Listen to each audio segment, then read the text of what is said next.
So thanks for all the shares so far, folks. Keep on sharing. That'll be great if you can keep doing that. Thank you. Hi, Dolores. How are you? Hello, Kay. You're watching the live stream of Moving for a People's Party tonight. Yeah, I noticed that was on.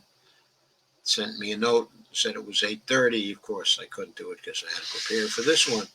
Jeffrey Denton says, great show last night. Thank you, Jeffrey. I really liked it. Kay says, yes, it was. Carmen says, shared and invited. Greetings and hugs to everyone. How are you, Carmen? And Kay says, hi, Carmen. And so here we are again. We are again, of course, in a terrible situation. It's been building for a long time. Again and again and again, our representatives refuse us economic relief, further economic relief from COVID-19. Economic relief from the coronavirus. They can give us that relief if they want to. They will not. They refuse to. They just won't do it.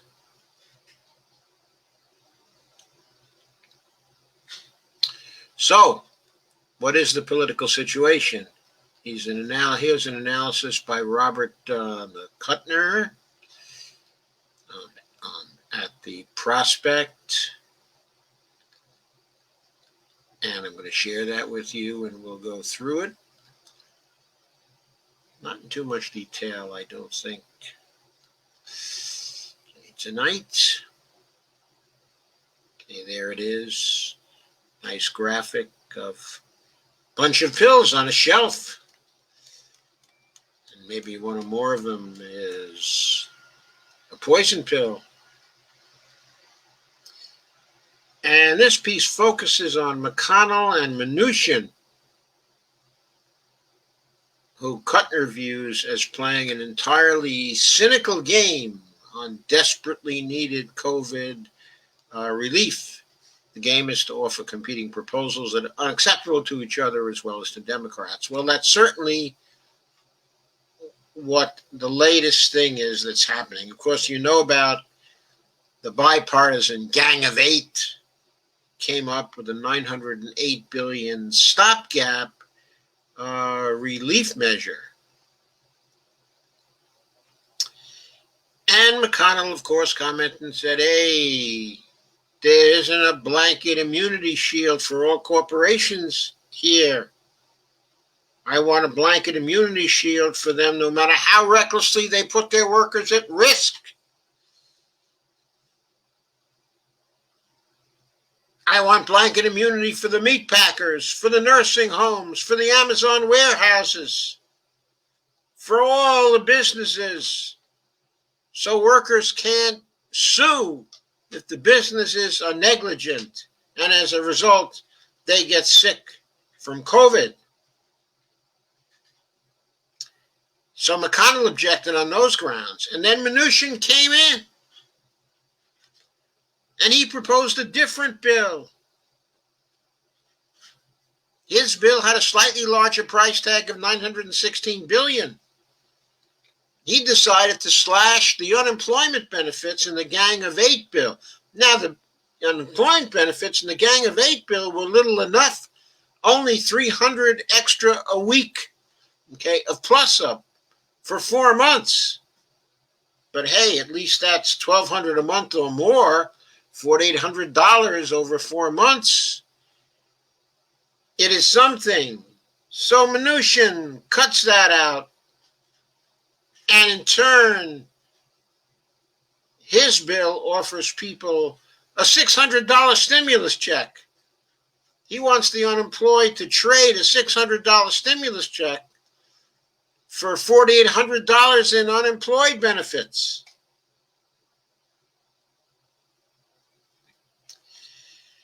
And so McConnell said, well, if you like the Mnuchin bill and you want to pass that,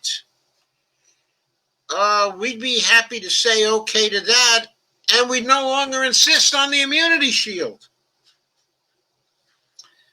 Chuck Schumer saw this as a shell game, and he accused both guys of sabotaging the talks, which, of course, they were. Sabotaging the talks while trying to get credit for being willing to deal, not being against coronavirus aid.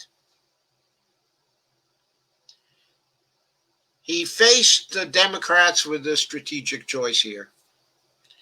They could take whatever they could get to help suffering people or call the Republicans' bluff. If 2020 ends with no deal, it'll be several more weeks before relief starts to flow, if then. And during those weeks, there will be no eviction moratorium. There will be people getting evicted from their housing. There will be a housing crisis. There will not be any further freeze on student loan payments. So people who owe for student loans will start to default on their student loan payments. On the other hand, if the Democrats take a really bad deal, Republicans in the new Congress would argue that they passed a relief measure, that vaccines will soon bring the pandemic under control, even though most people are saying the pandemic won't be under control until next summer at the earliest anyway, even if the vaccine schedules are met and they live up to their billing. But the Republicans are saying, well, the economy will begin recovering by spring, therefore no more money. Meanwhile, people default on their student loans. Meanwhile, they have to go live in cars or with other people or spend the winter outside freezing, homeless, maybe all three of these things. People are starving. More people starve. Fine with the Republicans. Fine with the Republicans. If the Democrats take a really bad deal, then the Republicans start blaming the Democrats for taking the really bad deal. If they don't take the really bad deal, then Biden's the president, so all the bad things that happen, of course, go to Biden's door. So the Republicans say, hey, Biden was the president when this happened. It wasn't our fault. Conversely, if there's no stopgap bad deal in the lame duck session, the Republicans are going to be on the defensive, or so the Democrats think, and the Democrats could get a bigger and better relief bill through Congress. On the other hand, if they don't take the Republicans' really bad deal, then, again, no eviction moratoriums. It's like damned if you do, damned if you don't. Chuck Schumer seems to be pretty clear about what the alternatives are. And he and Nancy Pelosi today said to Mnuchin and McConnell they can take their poison pills and they can stuff. So, of course, the Biden administration is trying to calculate the chances of getting a more adequate package in January or February if the current talks should deadlock. But making these calculations very difficult is the Georgia runoffs race. We don't know how that's going to work out. That works out in favor of the Democrats. Then the chances of getting a much better package in January or February are much better. Okay, given the pain that red state people as well as blue state citizens are going to be in, and given Biden's good personal relationships with several of the Republicans, and given that Mitch would not be the majority leader anymore, Biden figures in that situation he'll be able to get a better relief bill. But who knows? He still has to deal with Kyrsten Sinema and Joe Manchin. Joe Manchin is the Mnuchin of the Democratic Party. No, I'm kidding. Of course, the names are similar, but that's probably where the resemblance ends, okay, because Mnuchin is much more clever and diabolical than Manchin, I think. However, Manchin is someone who looks out for the donors and only the donors, and is a pretty bad guy, too. The sheer cynicism of McConnell and Mnuchin knows no bounds, says Kuttner, and he's right. He opines this could come back to haunt them and give Biden a stronger hand in January for a relief package that builds back better. So it's clear what Kuttner wants. He wants the Democrats to say no. He thinks either the Republicans or the bipartisan Gang of Eight will come forward with a better bill, or maybe something will happen, or he just thinks the worst case scenario is taking the Republicans' deal. So what you got to do is you got to say no, and you got to say, look, that's the Republicans' fault, and you got to try to sell that to the American people. Okay. Meanwhile,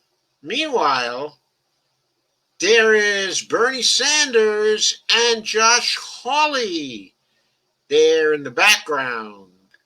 And what they're doing is they're saying, let me share the screen for this one. This is a Common Dreams article. And the headline is, this one was written by Andrea Germanis. And the headline is, quote, not 300, not 600, 1,200 at a minimum. Bernie mobilizes progressive forces for a direct cash stimulus. Bernie keeps on fighting. A lot of the progressive commentators are very pleased that Bernie keeps on fighting. He urged his supporters, Bernie did, to tell congressional leaders that the bipartisan coronavirus relief bill must address the, quote, extraordinary suffering happening all across the country, unquote, by rejecting austerity and embracing the need for a comprehensive economic stimulus. So what does he want? He wants at least $1,200 in cash payments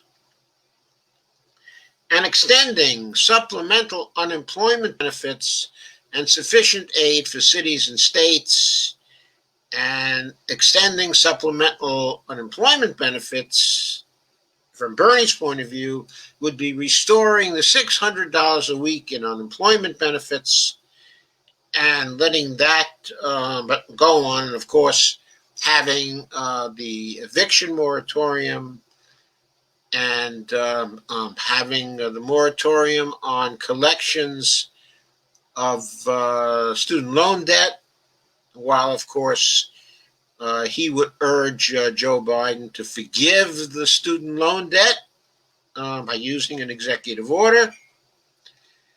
And Bernie, of course, is pointing out Congress is about to pass a $740 billion defense spending bill. No one cares about the price tag of that. Tax breaks for billionaires, endless amounts of money, corporate welfare, endless amounts of money. But when children are going hungry in America, so many families are struggling. Suddenly, we don't have enough money. He says, wrong.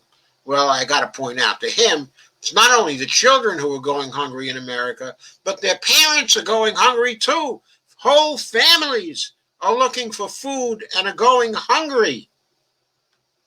1/6 of the people are having trouble putting food on the table in America today. Congress has to act not only when children are going hungry, but when lots and lots and lots of people are going hungry. Beyond the direct payments and employment benefit boost that have been a rallying cry for progressives, Sanders said the bill could set the agenda for the first 2 years of the Biden administration either one of austerity policies or, quote, a progressive agenda that meets the needs of the working people of this country.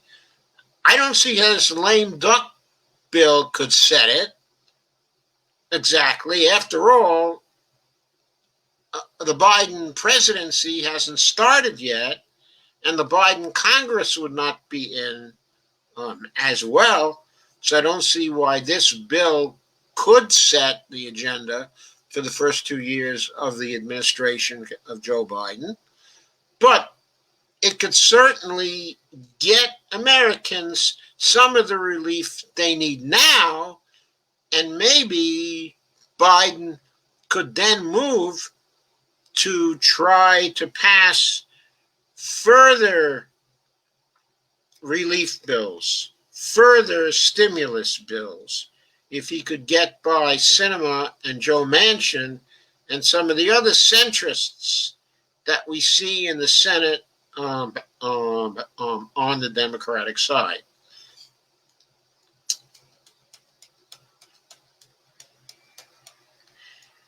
Bernie, of course, rejected the Republicans' renewed focus on the debt. He said, if we're concerned about the debt, we need the progressive taxation. We need to end corporate welfare. We need to end the bloated military budget, but we do not need, in the midst of an unprecedented crisis, to punish working families who are hurting so badly today. Of course, that is the wrong message, but it's the message he is stuck with after refusing to educate people about modern money theory from 2015 until now. He knew about it himself, and the best he could come up with, okay, is an attack on the establishment based on hypocrisy, based on the fact they never have a debt problem. They never have a problem about finding money when it comes to the military, or when it comes to tax cuts, or when it comes to things the rich need. But when it comes to things people need, yeah, that's a powerful attack. But it's not enough to move them. It isn't enough to move them, Bernie. It's not enough to move people. It doesn't get them going. They have to know. They have to know that the actions of their representatives in denying them relief are gratuitous, needless cruelty. His email also directed supporters to a petition he said would send the message to the Republican and Democratic leadership that we must stand tall and fight for the working people of this country because they need us more than ever. Well, I have to say, the emphasis has to be much heavier on the Republican leadership than it does on the Democratic leadership, because it's just true, folks, just true, that if in the last election, if the people had voted to increase the majority of the Democrats in the House and to defeat all those Republicans who were on the cusp of defeat in the last election, so that Democrats had a 60-40 majority in the Senate right now, or at least an upcoming 60-40 majority, that there would be much less problem with Republican resistance right now. And even if there was a problem with Republican resistance right now, the new Senate and the new House would perhaps have been able to pass a relief bill even before the new president got into office by passing one over Trump's veto when the new Congress immediately convened early in January.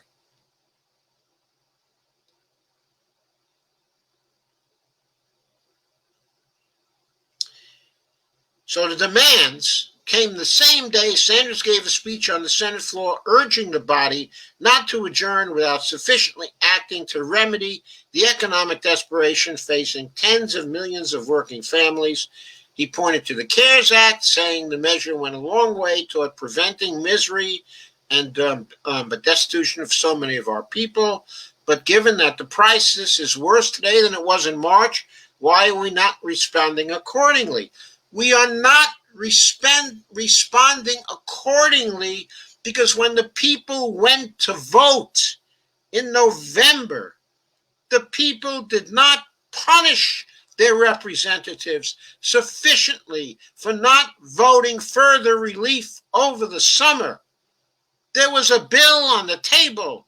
There was the HEROES Act on the table. There was the ABC Act that had been introduced into the Congress, which Nancy Pelosi never passed, but nevertheless, it was a bill sitting in the Congress that would have provided plenty of help for people. $2,000 a month per individual for as long as the coronavirus crisis lasted. $1,000 per child as well for people. And then for 1 year afterwards, $1,000 a month for people and $500 a month for each additional child for a year after the coronavirus crisis was over to assist in the recovery. That bill would have been a beautiful bill to pass.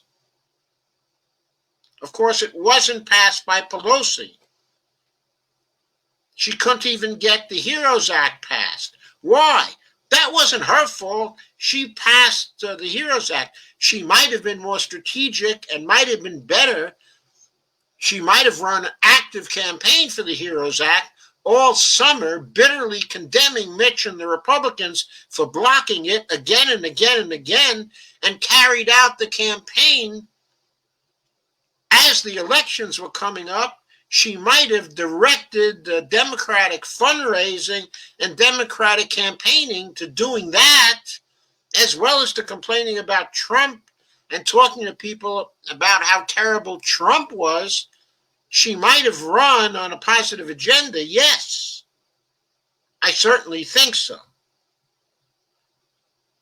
But what this comes down to is that Mitch and the Republicans wasted the whole frickin' summer and then played games into the fall with the Trump administration. And Pelosi cut back her HEROES Act to $2.2 trillion to try to get them to come to the table. They still would not come to the table. Yes, there's a case to be made that she wanted to blame them and get Trump turned out of the White House as a result of blaming them. But look, she cut her bill down by $1.2 trillion. They didn't call her bluff if it was a bluff. I'm not sure it was a bluff. I think she would have settled if they said, okay, Nancy, we're going to take your bill. If they had done that, by the way, Trump probably would have won the election. It was on them. It was their cruelty. It was their stupidity. They wouldn't do it. Mitch wouldn't do it.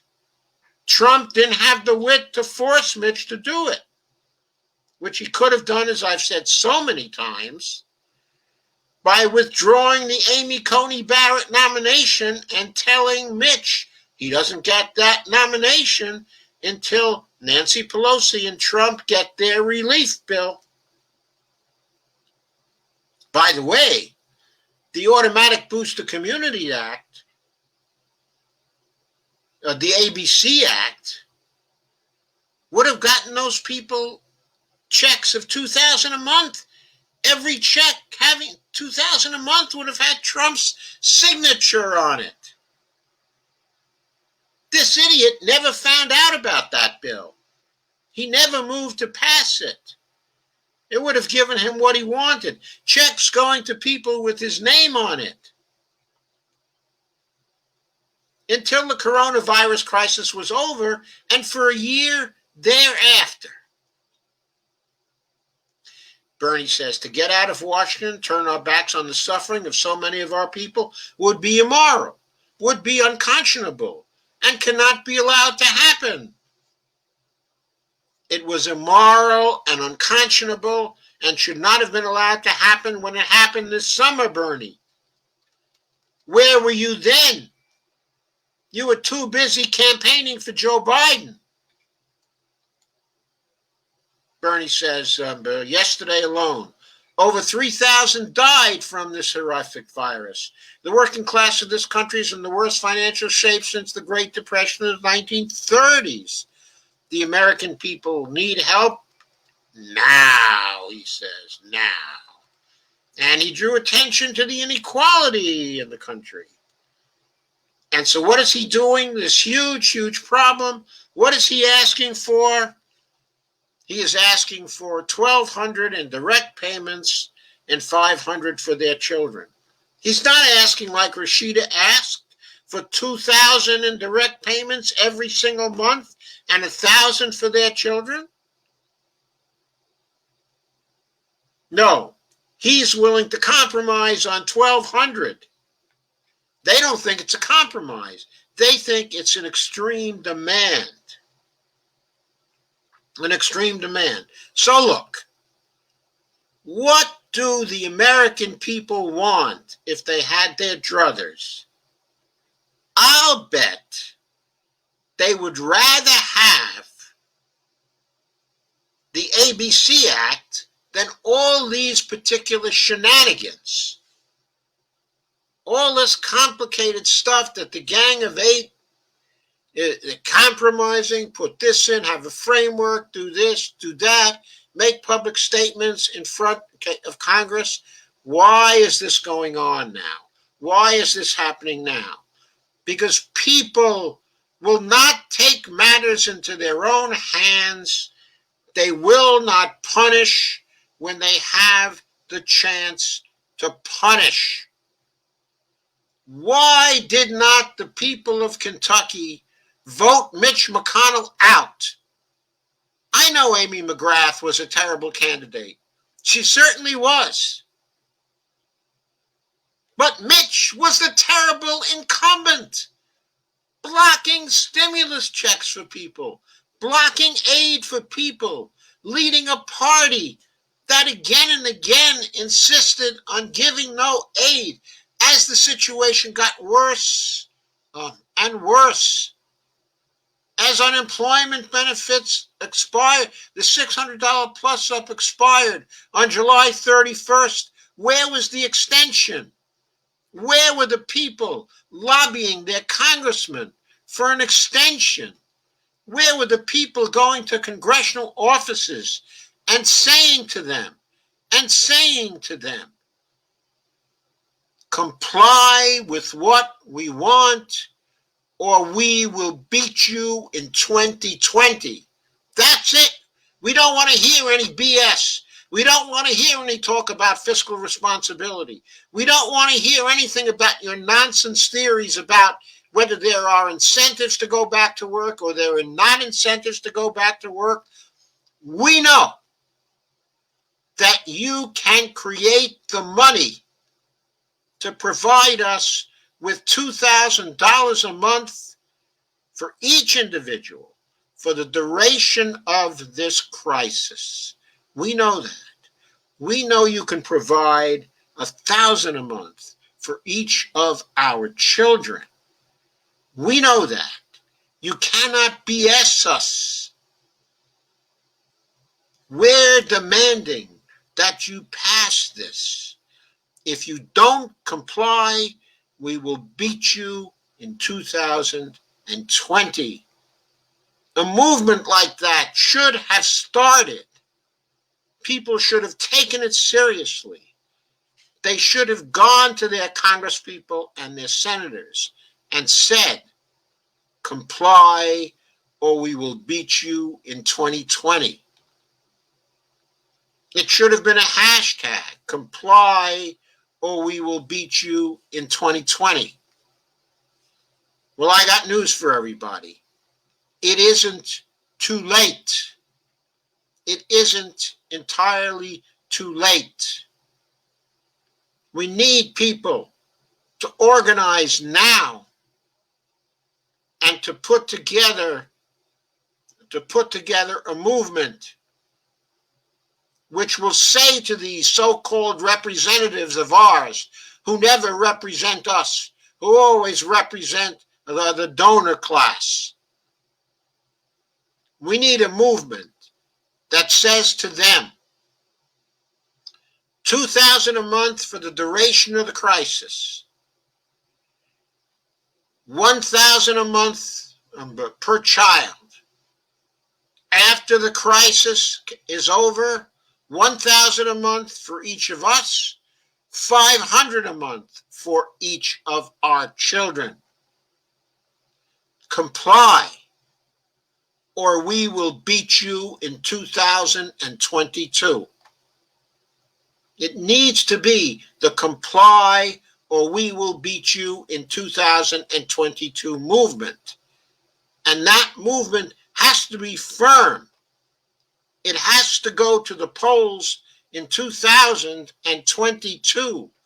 And it has to beat every incumbent who does not vote on this proposal and every incumbent who votes against this proposal. Every incumbent, whether Republican or Democrat, every one of them in Congress, there has to be a litmus test. You vote for the ABC Act, or we will beat you in 2022. Hashtag vote for the ABC Act, or we will beat you in 2022. Build a movement like that,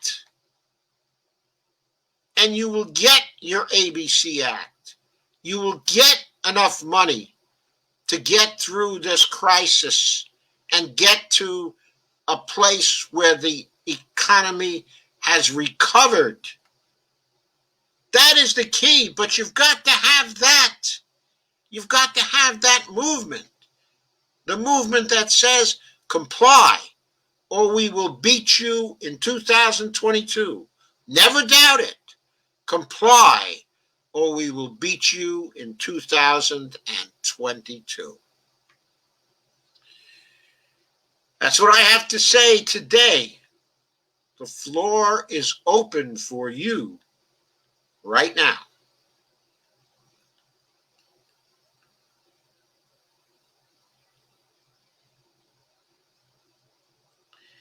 Not many people here to hear this, I'm afraid.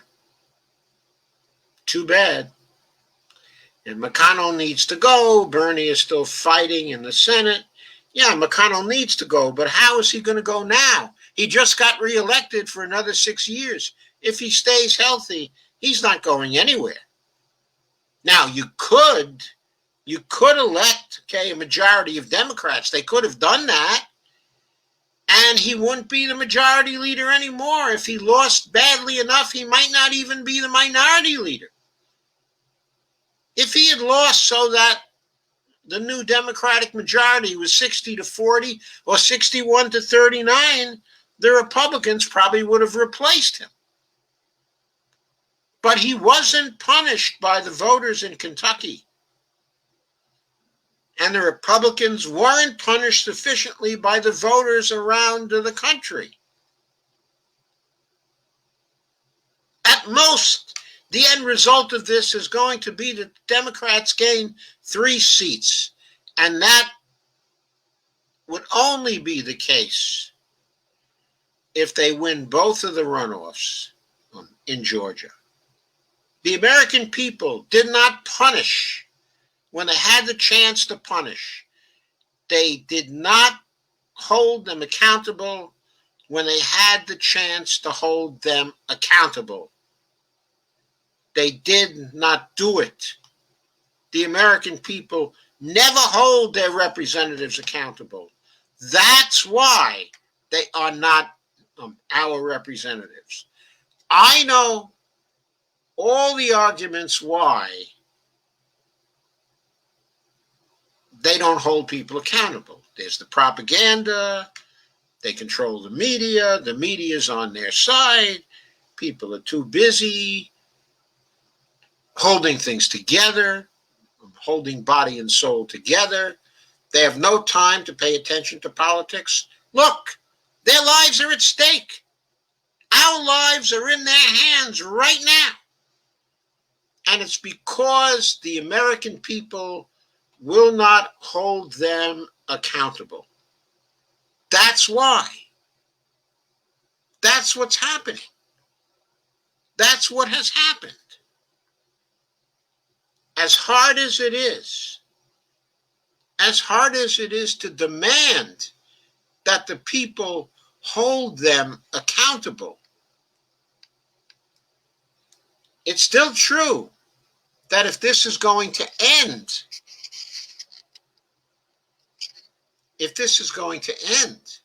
the people have to hold them accountable. How else can it end? How else can we get out from under? The responsibility in the end has to be on the people.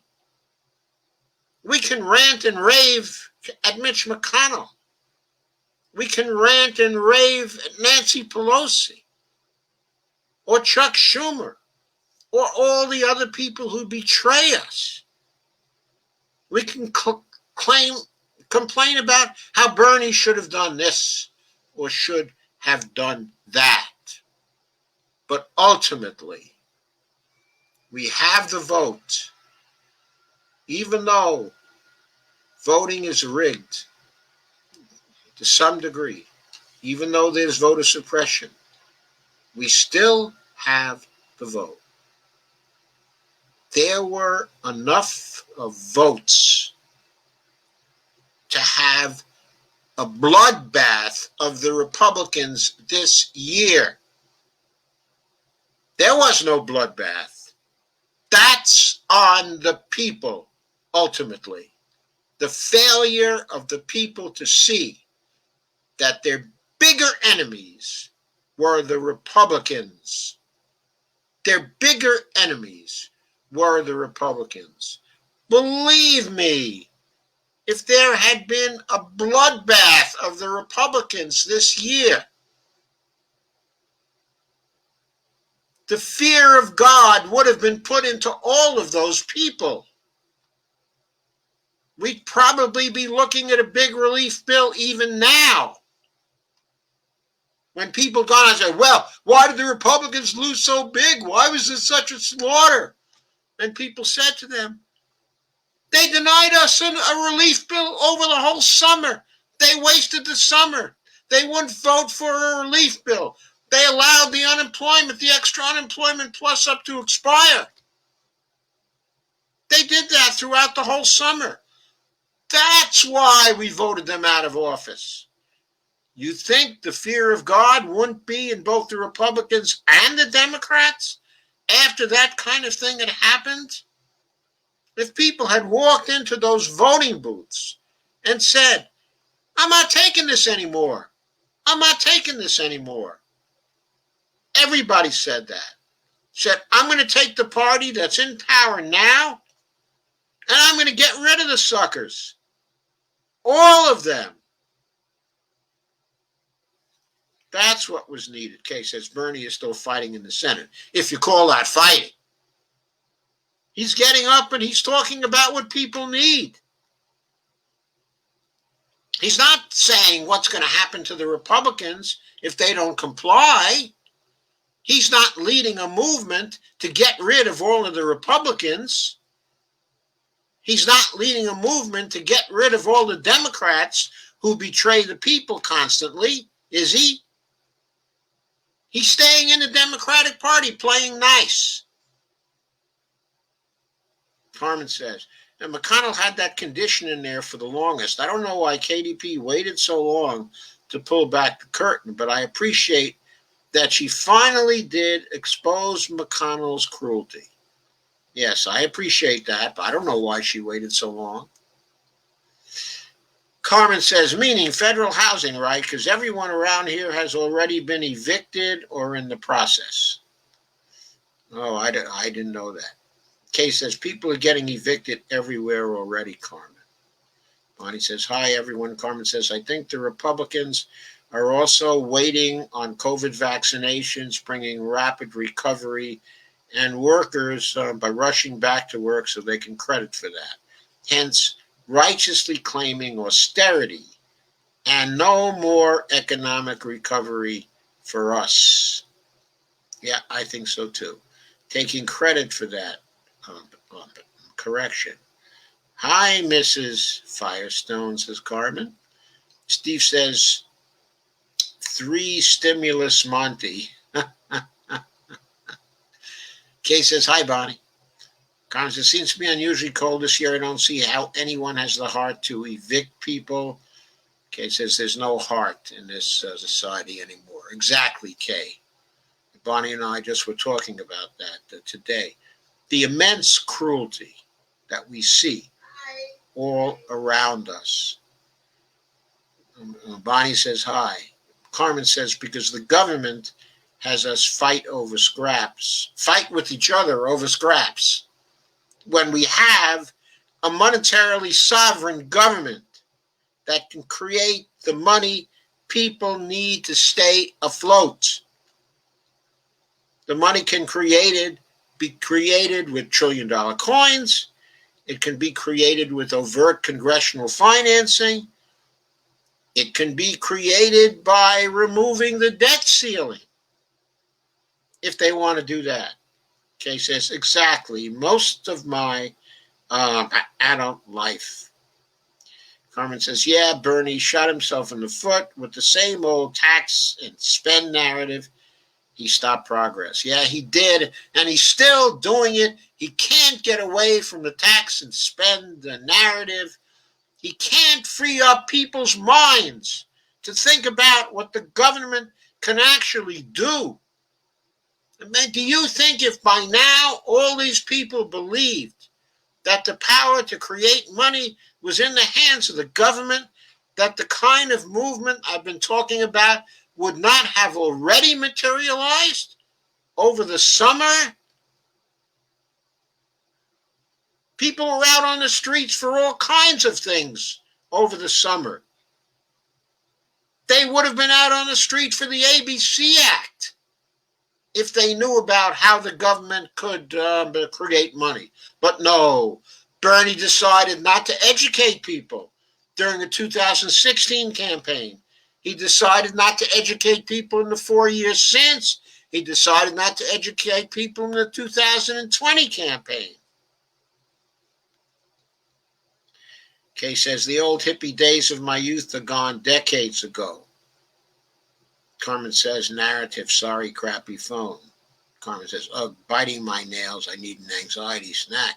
Carmen said, people are still asleep even with all the hardships. Ignorance is bliss. Intellectual laziness, not to get involved in politics, is their downfall. Yeah, this society will collapse because they don't get involved in politics. Carmen says, Ryan Knight knows MMT now. Just a sliver of good news. Yeah, that is a sliver of good news because he's high up in the People's Party now. I'm going to call it the People's Party now. It's still a movement for a People's Party, except in one state. But it is the People's Party in the sense that it has been started at least in one state. Bonnie says, I am a member. And Bonnie says, I am a member of the People's Party. Rob says, hey, Yoda. And Rob says, how are you? I'm really good. Rob says, been busy with school. That's why you haven't seen me around at all. How's school going, Rob? Steve says, politics, question mark. Carmen says, boomers in Kentucky are comfortable with the enemy they're familiar with. Kentucky is full of poor people. Full of people who should be kicking McConnell's ass out of office. Should have done it a long time ago. Certainly should have done it this last election. I mean, the people had to have their head examined. Of course, Schumer made a big mistake in nominating Amy McGrath instead of leaving it to the locals to choose their candidate. A huge mistake. But still, people should have known enough to kick Mitch to the curb. They should have known that he was the one denying them the stimulus stuff. Look, if the Republicans had been reasonable, some version of the HEROES Act would have passed in July. If Mitch were not just not going to do anything for the people, not going to do any more for the people, laughing about it during the summer. And the voters in Kentucky refused to kick him out. What is that about? There's no excuse for that. There's no excuse for that. It's ignorance, it's stupidity, it's laziness, it's loss of hope, it's lack of anger. Case is sad but true. Jeffrey Denton says, sometimes I can't even fathom how people can look at people who golf together constantly and somehow think that they are enemies. Yeah, I can't fathom that either. Kay says, incumbents need to go. They do need to go. Some of the Democratic incumbents were kicked out. Good for the people for kicking them out. But what about kicking Nancy Pelosi out in San Francisco? Something like 70%, 77% of the people voted for her rather than Shahed. They were put off. There was some fake scandal manufactured against Shahed during the campaign. You believe a fake scandal and you don't see that Nancy Pelosi is part of the reason why you don't have any relief? Why Nancy Pelosi? Because Nancy Pelosi should have taken the ABC Act and run like hell with the ABC Act and campaigned on it over the whole summer. Damn. Carmen says, in the corrupt politicians' eyes, the crisis is over because there's a vaccine. Now, mark my words, that's what they'll say soon. I know. But meanwhile, the medical people are saying the earliest the crisis will be over is the summer of 2021, and then only if we reach herd immunity by that time. The most optimistic of them is saying we will reach it when 100 million people have the vaccine, because by then another 100 million people will have caught the virus. So we'll have 2/3 of the people that will have immunity to the virus. So we'll have herd immunity, because herd immunity is reached when it's 50 to 70%, and supposedly the virus is going to die out. I don't believe it. Not quite believe it. I think it's going to take more like 150 to 200 people. 200 million people having the vaccine before it goes.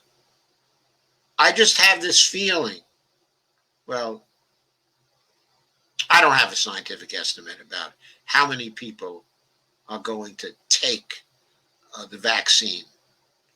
But I know that if enough people balk, if they do not take it, and judging the way people have acted during this crisis, all through this crisis, the nonsense about refusing to wear a mask all over the United States. They don't see people dying around them. Judging how people have acted during this whole period of time, I don't have any confidence that 100 to 150 million people are going to take the vaccine. I'm going to take the vaccine as early as I can get it. Barney's going to take the vaccine. I shouldn't say the vaccine. We've already decided that we're going to try to get the Moderna vaccine, because the Pfizer vaccine gives problems to people who have allergies. Now, I don't think we have allergies, but who can tell? I mean, we don't know if we have any allergies to something. We don't appear to have any allergies, as far as we know. I mean, what are we going to do? Take comprehensive tests to see if we have any allergies? Probably. Before we take the vaccine? And we can't do that. So we're going to want to take the Moderna vaccine because it doesn't have that side effect. We hope Kaiser buys into the Moderna vaccine. That, it seems to me, is clearly the best one out thus far. The AstraZeneca Oxford vaccine supposedly is only going to be effective 70% of the time. Though I guess that's not completely clear. We'll learn more as time goes on about the scientific characteristics. But as soon as we can get a hold of a vaccine to people over 80 years old, we're going to get it. And Steve Gonzo says again about Ryan Knight. What? Sorry, I scrolled down too fast, so I didn't pick here. Quotes from Ryan Knight. Countries that issue their own currency can never run out of money, so all this, quote, how are we going to pay for it nonsense used to fight against M4A, GND, KNUBI is bullshit. He needs to mention the JG also.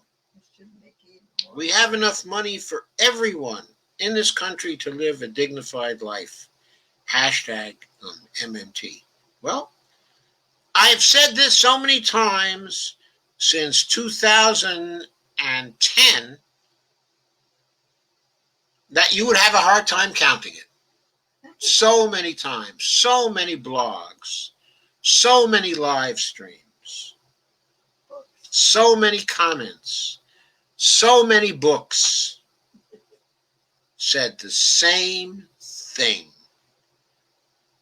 Read my book on the $1 trillion coin.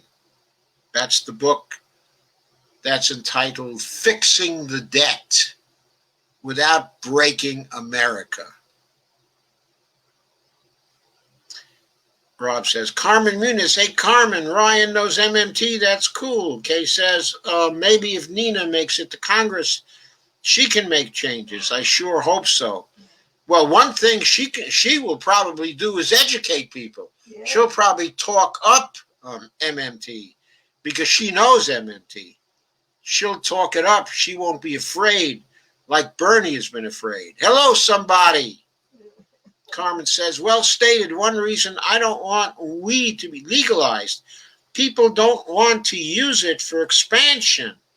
They use it to zone out. If they want to use it, that's good. I mean, I don't have a problem with that.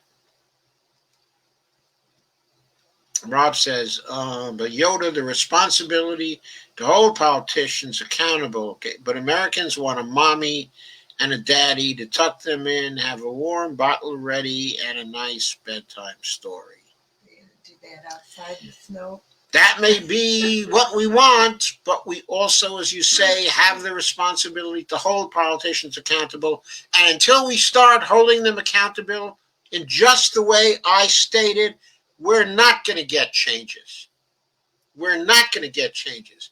We need a movement that explains that to people. We need a movement that says to people, comply or we'll beat you in 2022. And that movement has to have millions and millions and millions of people in it. Comply or we'll beat you in 2022. That movement has to be in every congressional district and every state in the United States. Kay says, no, she likes it. Laugh out loud. Carmen says, poor, unsuspecting foreign scapegoat enemy so their jingoism gets fed continuously. Rob says, I honestly don't care about Nina. I feel like she's another Bernie where she's the next in line to keep people not moving, just waiting for her to run like everyone waited for Bernie. And in the meantime, Bernie, over the 4 years after 2016, he built nothing outside of the party. Bernie was a neutralizing candidate. He was. Rob says, we went from a market economy to a market society, and it's just sad to see. Casey Callahan, hey, Casey, says, people begging at all the Walmarts. Case says, suit yourself, Rob. And Casey says, Bernie needs to be more overt about MMT. Yeah, I know. I just said that. I just went through it, the whole rant about that. Steve says, but politics have never represented the people in my lifetime.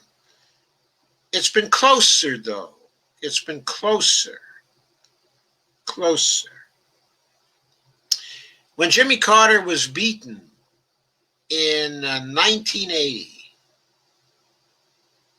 his defeat was deserved.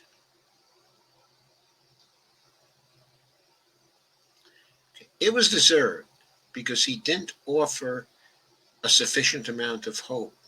He didn't offer an economic agenda to give people what they needed. Instead, he emphasized fiscal responsibility. And God forgive him, he appointed Paul Volcker to head up the Federal Reserve. The president who in our lifetimes was the closest to a saint that we have ever seen, specifically Jimmy Carter,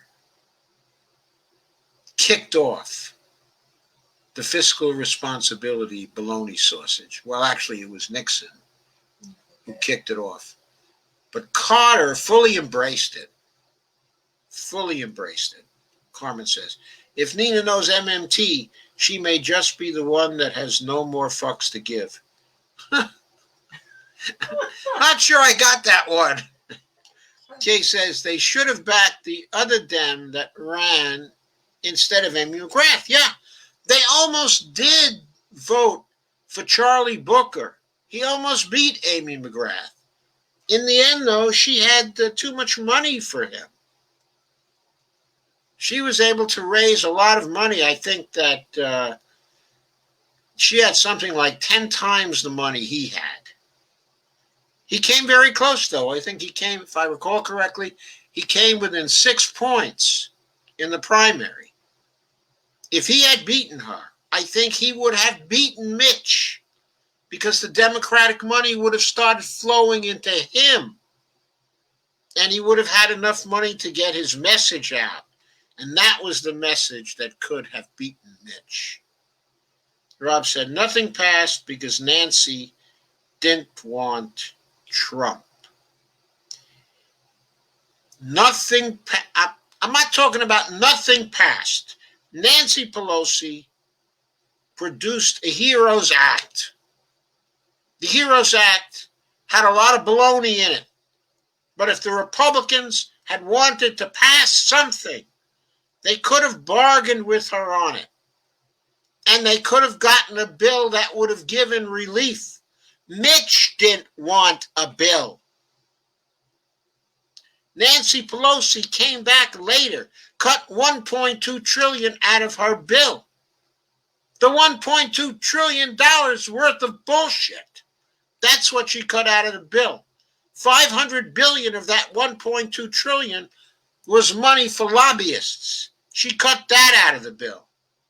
She cut a bunch of other stuff out of the bill. The $2.2 trillion bill that she finally came up with is one she would have compromised in if Mitch really wanted to do something. But Mitch didn't want to do anything. Mitch didn't want to do anything. Why? Because Mitch didn't care about Trump. He only cared about the judges. Only thing Mitch wanted from Trump was continual support for his loading up the judiciary. I'm sure past that, Mitch wanted Trump to go. He didn't want Trump to be president any longer. He didn't like Trump. His wife didn't like Trump. Trump was too unpredictable for them, too anti-Chinese for them. It was McConnell who was blocking further relief from the start. If a relief bill could have been agreed upon in early July, Nancy Pelosi would have passed it. No question about it. In fact, if Mitch wanted a relief bill, he could have just passed the original HEROES Act. He could have passed the Compromise HEROES Act.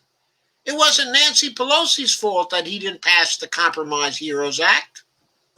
I'm talking about the $2.2 trillion HEROES Act that she put forward. I mean, Mitch could have had that bill in a New York second. So it's not true that nothing passed because Nancy didn't want Trump. That is not true. Nothing passed because Mitch didn't want relief. That was the major factor framing the whole thing. Yes, there was other subsidiary blame to pass around. At the end, probably Nancy didn't want any relief at that point because she didn't want to do anything that could possibly give Trump a win. I mean, I certainly believe that. But that was at the end of the road. That was at the end of months and months and months and months of Mitch saying no. So how is that Nancy Pelosi's fault? Steve says she knows. Kay says, in California, you follow the dollars. Is that what you're saying, Kay? And Casey says, ugh, summer of 2021. Yeah, well, the death fatality rates will be falling before that. So we'll get some relief. It'll be a little more acceptable. Current estimates, though, say we're probably still looking at 500,000 fatalities before this is over. Carmen says, yeah, she was half-stepping with the bullshit Russia-gating narrative to get Agoff impeached, but it vodka'd back in her face. Yeah, good way to put it. Kay says, I think Nina does know MMT. Yeah, I think she learned it from Steph. I think Steph taught her MMT. Kay says, Nina's nobody's dummy. I know. Hello, somebody.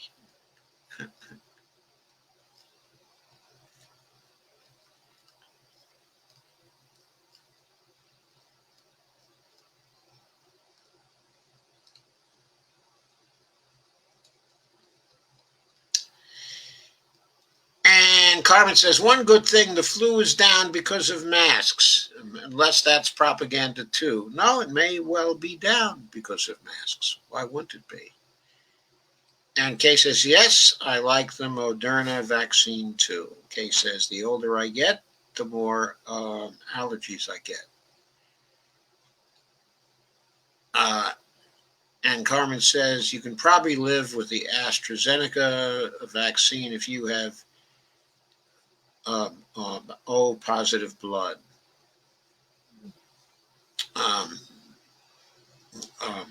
I have type O blood, but the Rh factor is AB negative. AB negative. I have that rare blood. I am a universal donor. Jeffrey Denton says, imagine being part of the nearly half of the country that identifies independent. If you don't believe the left propaganda, you're a Trump supporter. If you don't believe the right propaganda, you're a candy-ass bleeding heart. Well, if you're a part of the country that identifies as independent, what's so hard to understand that you should be going to the polls and knocking out the incumbent until that incumbent satisfies you? Just voting against the incumbent. The independents hold the balance of power in every election. They hold the balance of power. If only the independents voted against the incumbents, if only they agreed to be part of a punishment movement, of a comply or we'll beat you in 2022 movement, that would be enough to revolutionize the political system. We don't even need to have the Democrats and the Republicans joining in. The independents alone are enough to stop this nonsense, to make the representatives represent. Make the representatives represent. Steve Gonzo says, call me Rocco Million Trillionaire. Hello, somebody, says Steve Rocco Gonzo. I haven't seen Rocco Million here. Where is he? Is he okay? Oh, yeah, he's fine. Yeah, he's fine. I did see his Facebook page today. Okay. He said I was always welcome on his Facebook page. That was very nice. He's always welcome on my Facebook page. And Carmen says Nina could team up with Ice Cube and start some true MMT fire. Boy, I'd love to see that. Yeah. Kay says, I wish they would totally legalize weed. And Kay says, I could grow my own pot light like I used to. Then I could give up beer again. Steve Gunter says, I remember Volcker. Yeah, Volcker was a Democrat, some Democrat. Carmen says, Carter took it and ran with it. Yeah, he ran with the fiscal responsibility stuff. It fit in with his Southern Democrat type, okay, of orientation. In other words, even people who were progressive down south, as Carter was, he was a progressive Southern Democrat, were still conservative when it came to economic stuff. They always believed in balanced budgets. Carter was trying to balance the budget. He never made it to a balanced budget, but he gave a pretty good imitation. Our governor wants to give. And Kay marijuana says, a chance. Amy's money came from Schumer. Our governor wants to give marijuana a chance in Virginia. Yes. Our governor, Ralph Northam, is for legalization, okay, Yes. of marijuana, or at least for decriminalization. I'm not sure it's decriminalization, okay, or whether he really wants to legalize it completely. There's a difference between those two things. And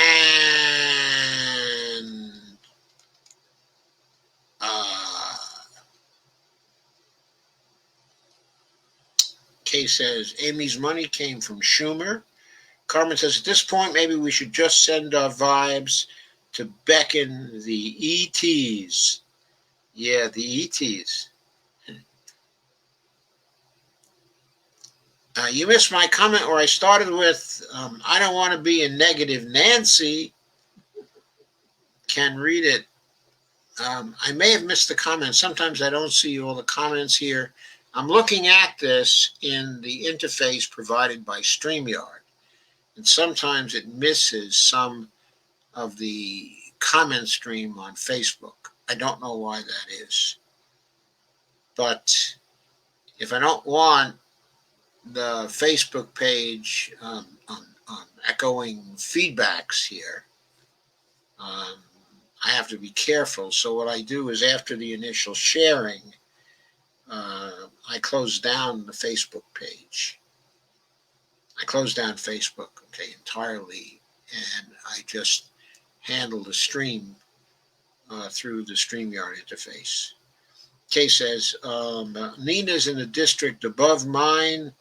Wish I could vote for her. Carmen says, I love to hear Bonnie laugh. It's addictive. Kay says, independent in Ohio means GOP or worse. And Carmen says, Steve Gonzo, what's that? A stealthy pigeon? Carmen says, somber night tonight. I don't consider it somber. I'm calling for action. That's not somber.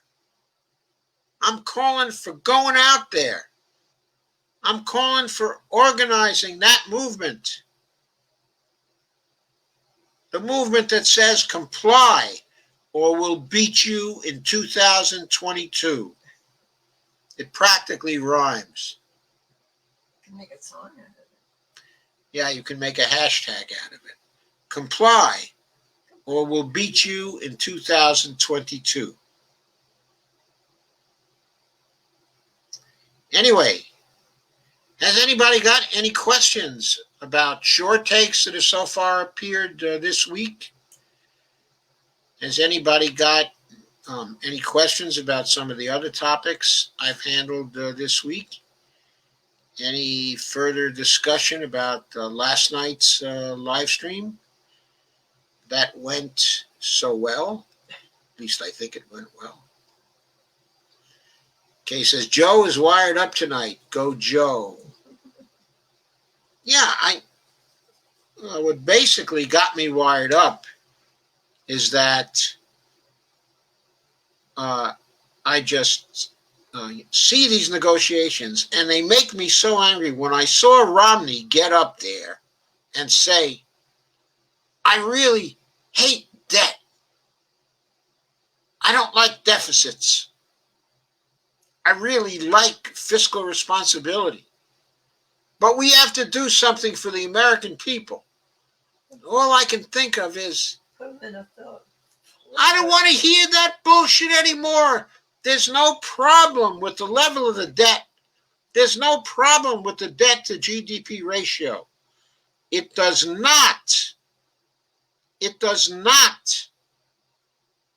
imply anything about our fiscal sustainability. Get over it. Don't say it again. Just do what you have to do. Represent us. Represent us. Carmen says, how about comply or die too soon? I don't know if we can say that.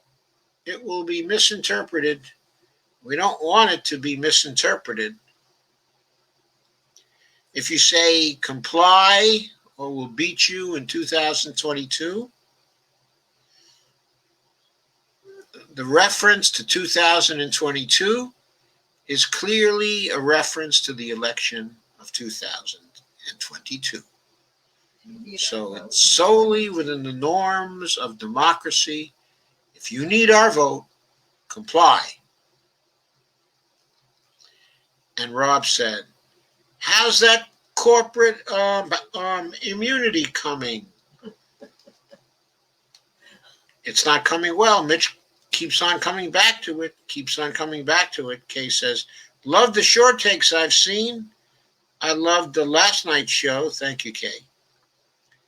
Steve says, not according to the Urban Dictionary. Sorry, what is not according to the Urban Dictionary, Steve Gonzo? And Carmen Muniz says, where's Steve Wolfbrand tonight? I miss old Steve Wolfbrand. Haven't gotten a lot of his cynical comments tonight. I need my shot of cynicism. Carmen says, I had a bad week, cluster headaches, so my recall ability is wonky, but I love the Pelosi short take. Thank you, Carmen. So did I. Yoda, what are you talking about? There's no problem with the debt. There's a problem. It's too damn low. No. We got to get rid of the political problem of the debt.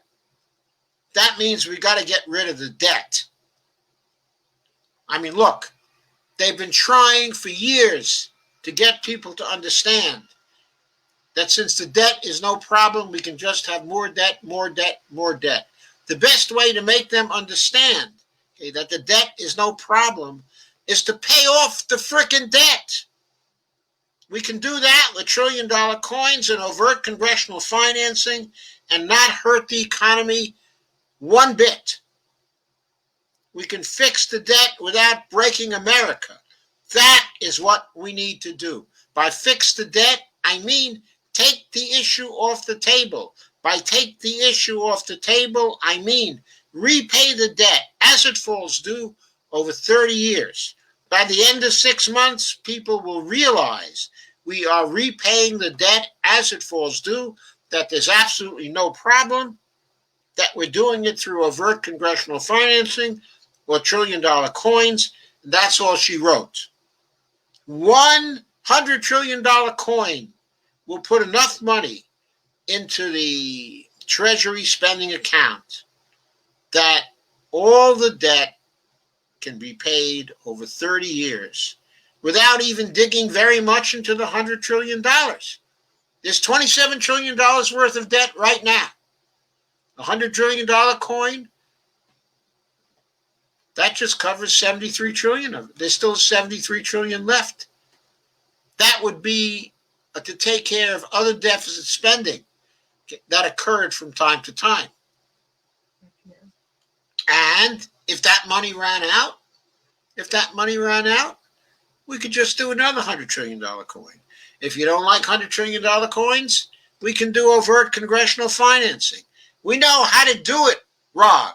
We don't have to keep issuing these debt instruments. Welfare for the rich. They're welfare for the rich. Let them find other investments. Maybe they're the ones causing the problem. Kay says, if Joe Biden weasels on us, he will be gone. What good does that do us? He's going to weasel on us, and he'll be gone. And who'll be there to replace him? Donald Trump? Ted Cruz? Some other fool? Steve says, we're looking at you, 2022. But to look at 2022, we got to build the movement now.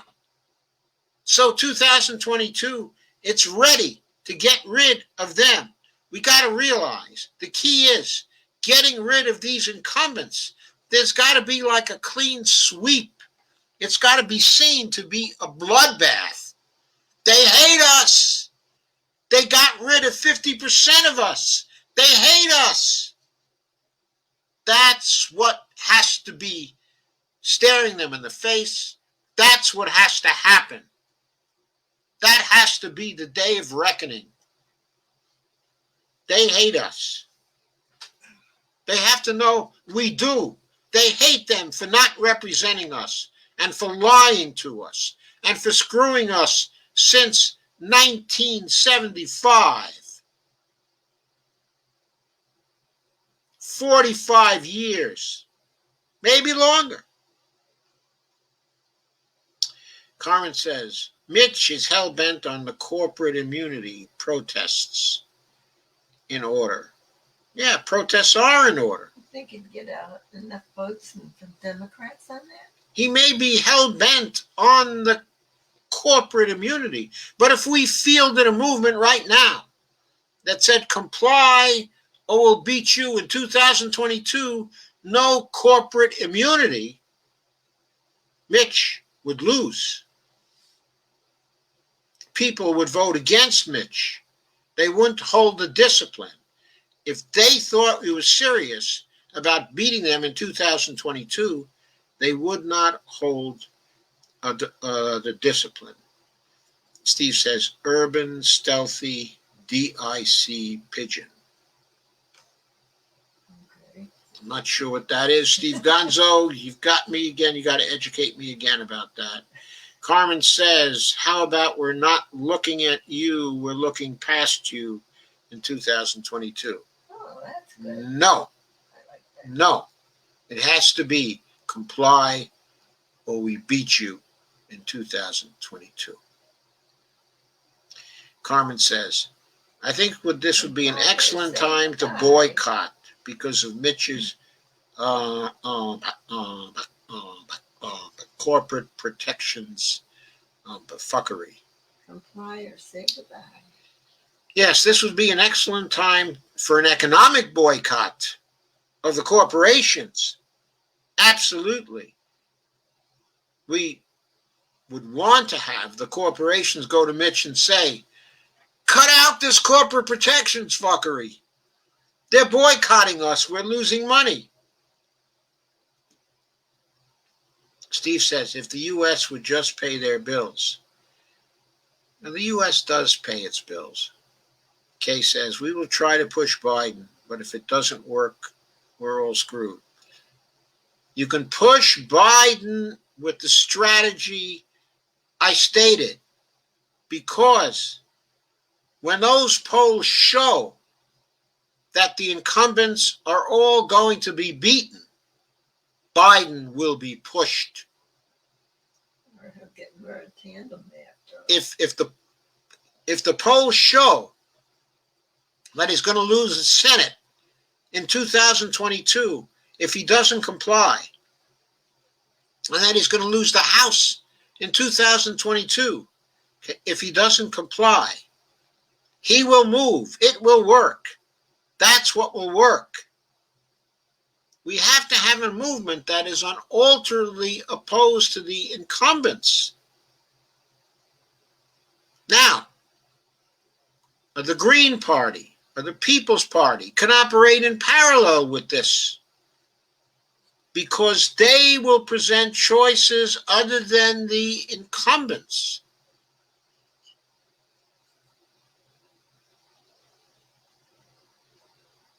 I mean, people don't have to vote for the Democrats when you need to get rid of a Republican incumbent.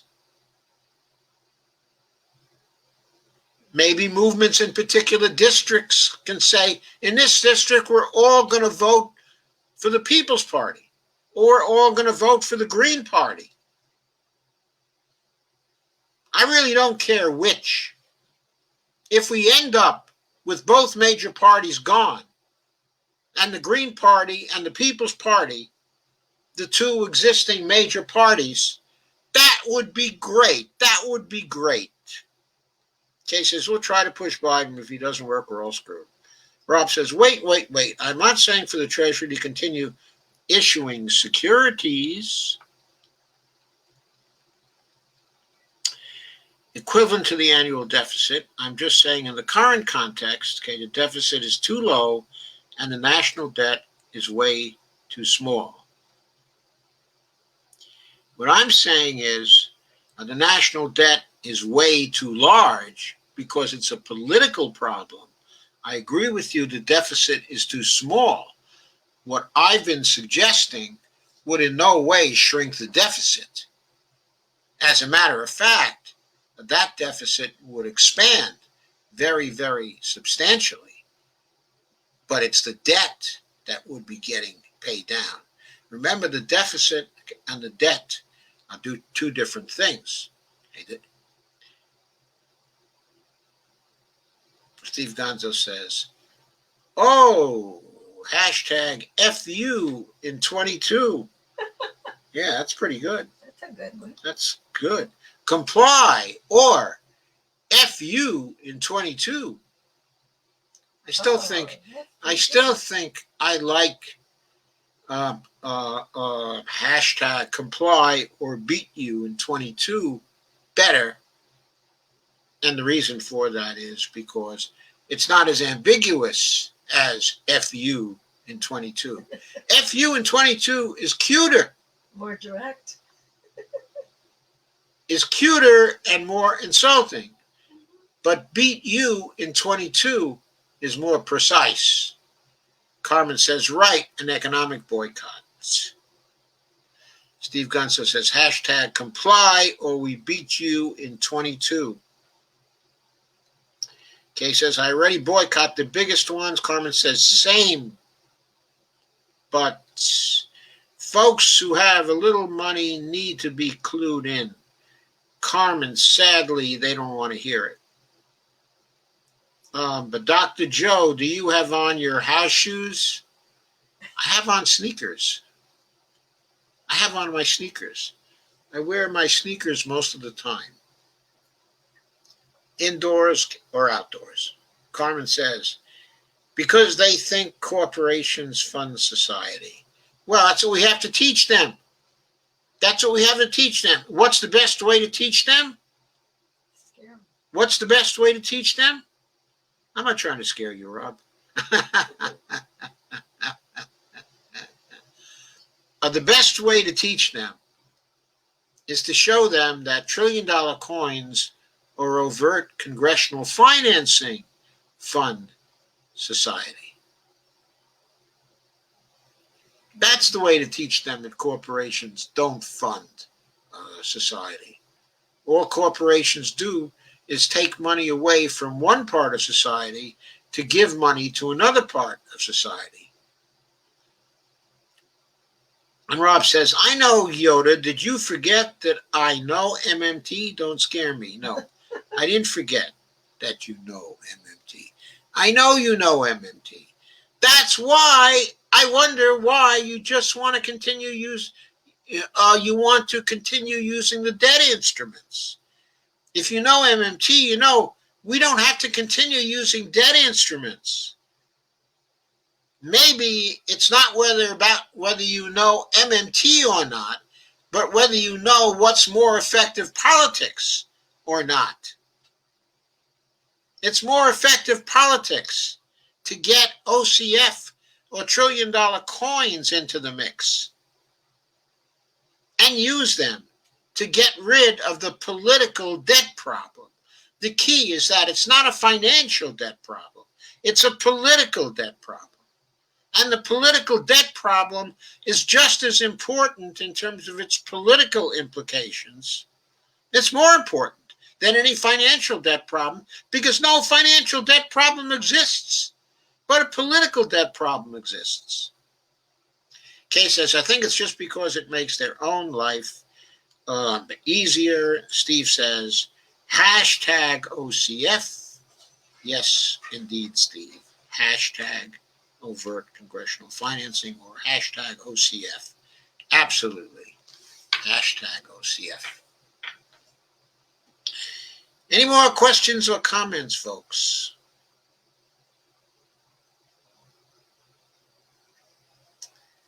If not, I will say my good nights. Carmen asks, is it snowing in your neck of the woods? Not yet. It's been getting colder. Steve says, break the debt ceiling. Why should we break the debt ceiling? Just break the debt. Yeah, I know. The easiest thing to do would be for people just to repeal the debt ceiling law and forget about it for good. That would be good, okay, if they did that. That would be an advance. But it would be even more of an advance if we used trillion-dollar coins or overt congressional financing to get rid of the debt and to finance the deficits from here on in. Rob says, I don't want to continue using debt instruments. It's nothing but free money for rich people. I get it. Sometimes it's just hard for me to deal with this nonsense of the U.S. can't pay. I understand. I know that. That's why I've written so much stuff about OCF and trillion-dollar coins. So I have this book on the trillion-dollar coin, and I have lots of blog posts at josephmfirestone.com dealing with overt congressional financing. Take a look at them, Rob. Maybe they'll help you to deal with this nonsense of the U.S. can't pay.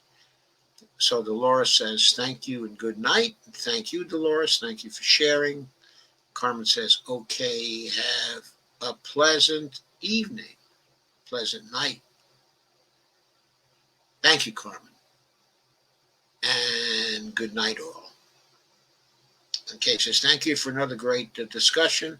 I love these, Kane. Love you all. I'll have more progressive short takes for you tomorrow. And I'll see you on Saturday, of course. Saturday at 9, as usual.